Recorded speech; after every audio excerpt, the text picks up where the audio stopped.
The end is the beginning. Genesis, the book of the beginning.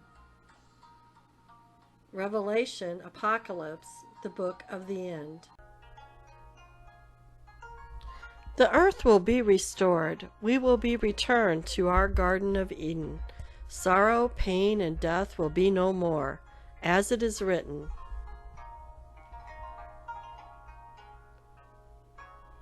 And God shall wipe away all tears from their eyes, and there shall be no more death, neither sorrow nor crying, neither shall there be any more pain, for the former things are passed away.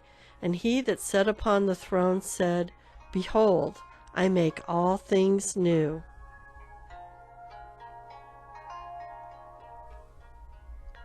And he said unto me, Write, for these words are true and faithful.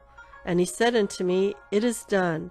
I am Alpha and Omega, the beginning and the end.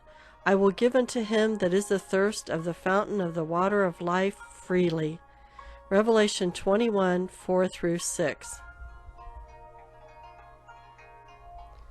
According to the Companion Bible, and he that sat upon the throne is literally the one sitting.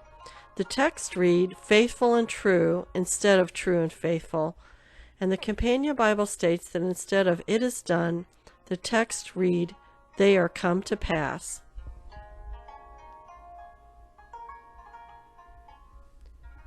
And he saith unto me, Seal not the sayings of the prophecy of this book, for the time is at hand.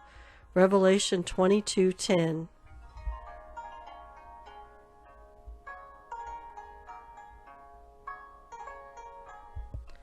Just as revelation means to reveal, so also the words of the prophecy of Revelation are not to be sealed.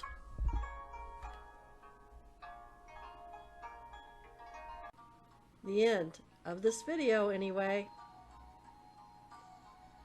Thank you for watching. Please like, subscribe, and check the bell options for notifications.